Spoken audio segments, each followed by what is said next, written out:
Hello, and welcome to the presentation for Toadstool, a dataset for training emotional intelligent machines playing Super Mario Bros. My name is Henrik Svorn, I'm a co-author on this paper, and I will guide you through this presentation.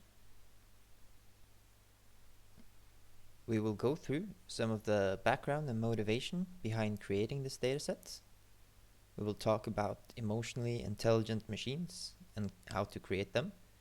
And we will also talk about why we would need a Mario dataset or how this can be useful for this task. We will also talk about the dataset itself, how we did the data collection. We will also speak a little bit about the structure and, of course, the contents of the dataset.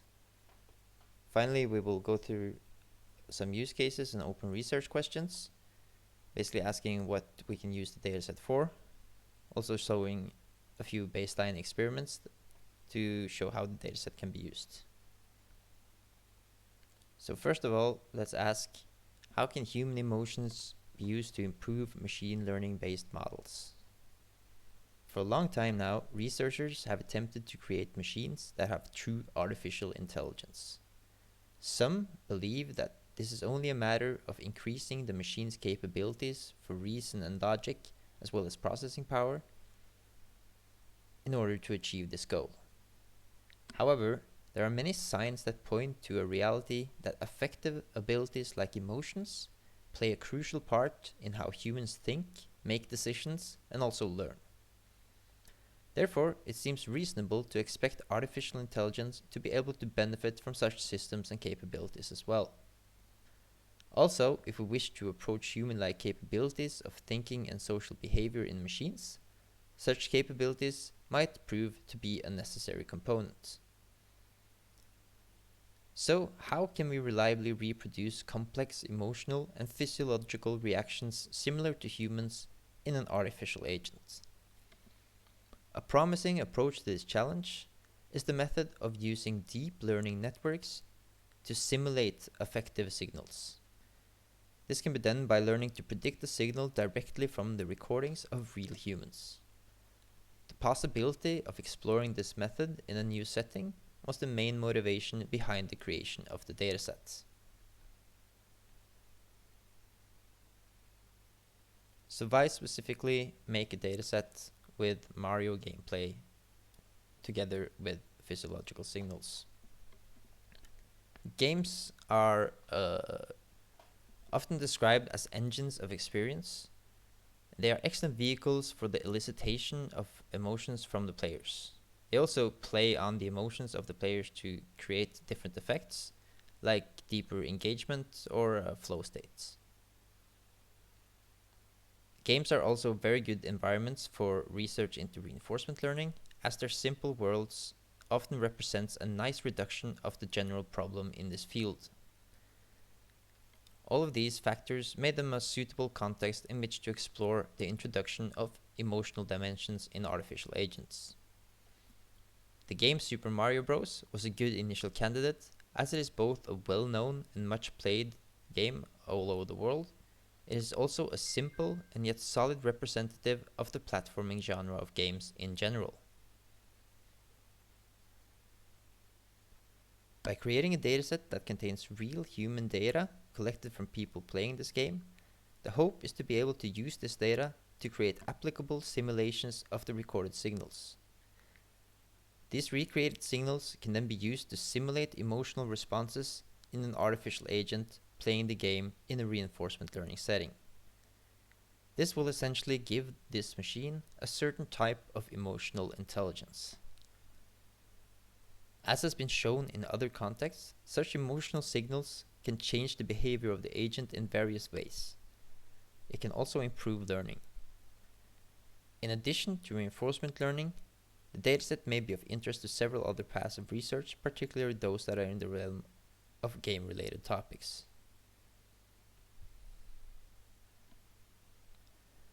So let's talk a little bit about how the data was collected.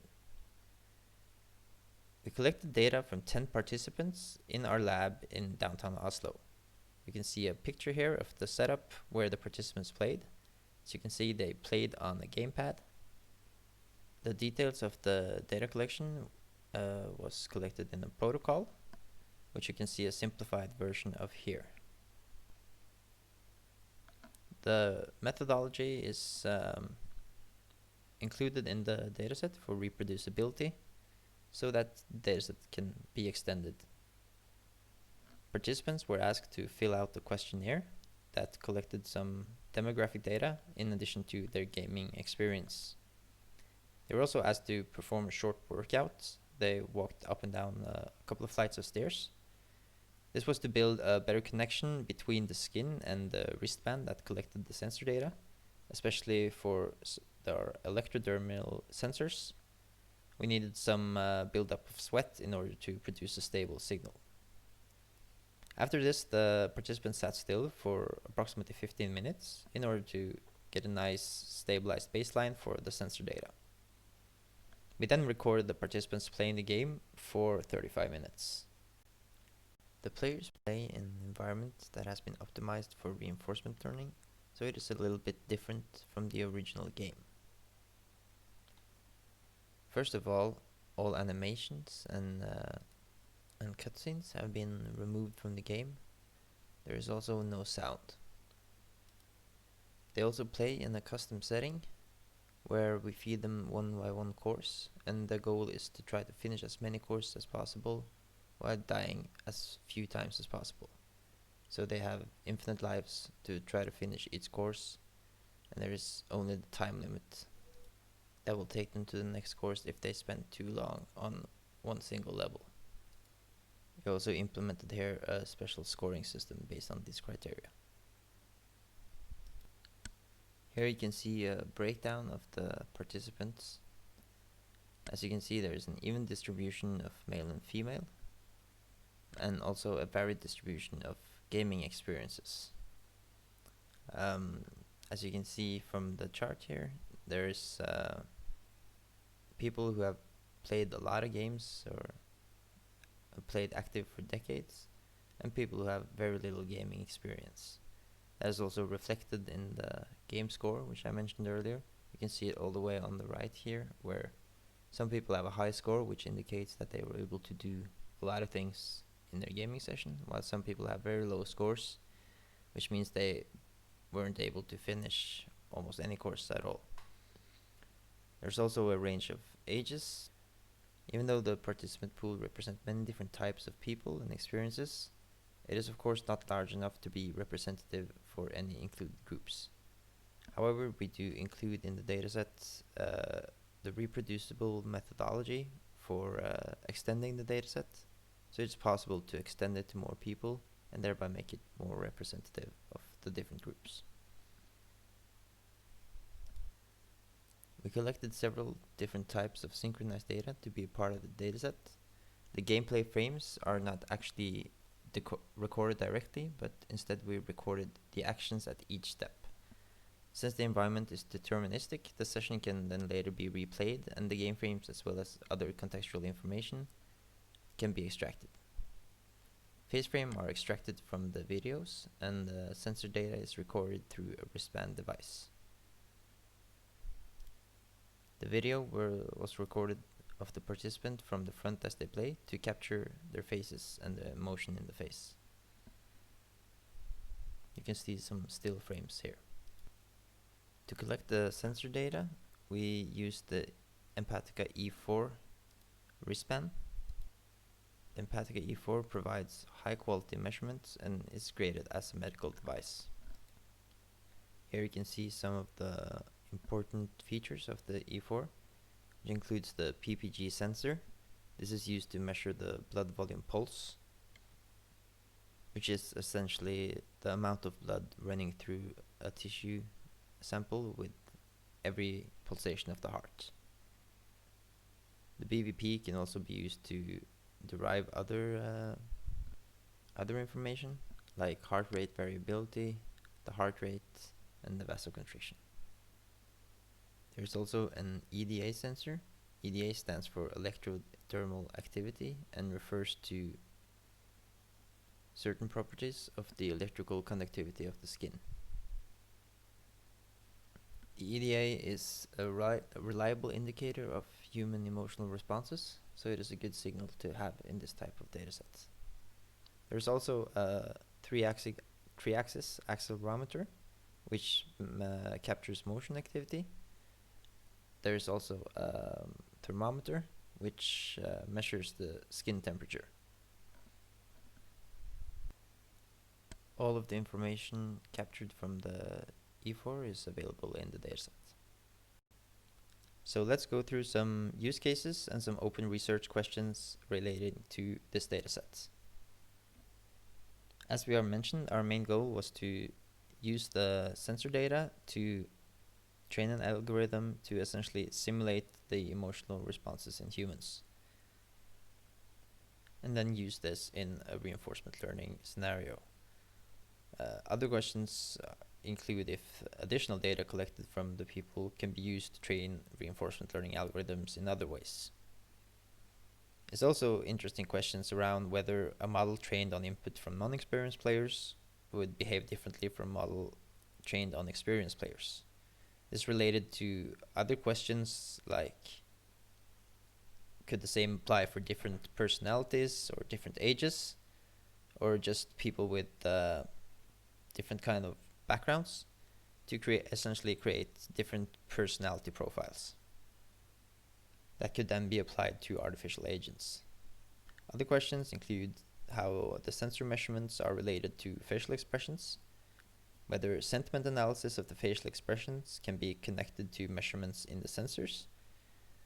It's also interesting to ask how we can use different data sources and combine them efficiently, like using sensor data together with video data, or different types of sensor data together.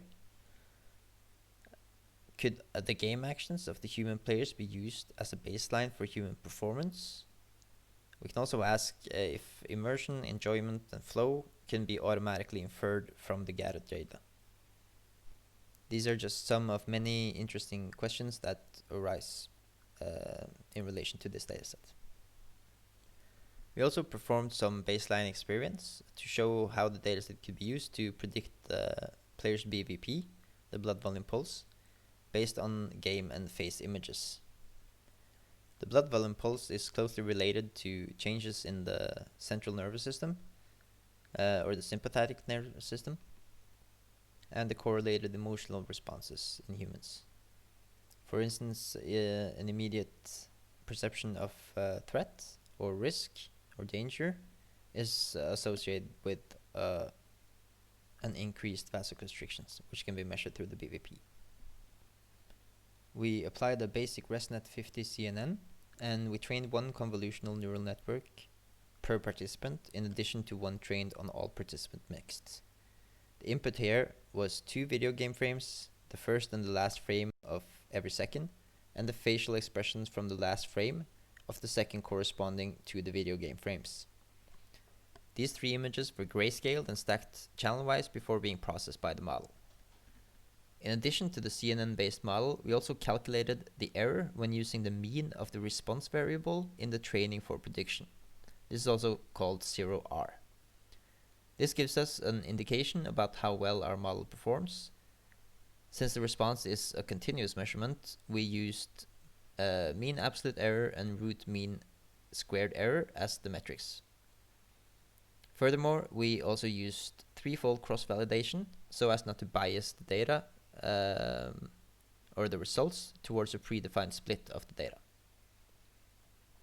We can observe here that the trained model sometimes outperforms the baseline and sometimes not. This indicates that this is a challenging task, but we don't believe it's impossible, as there is still much room for improvement, for instance with the application of recurrent neural networks.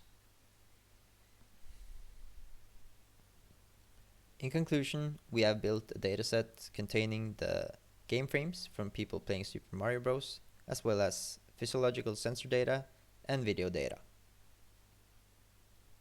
We believe that this dataset can be interesting for many different research paths and fields of study, and we hope you will find it to be as well.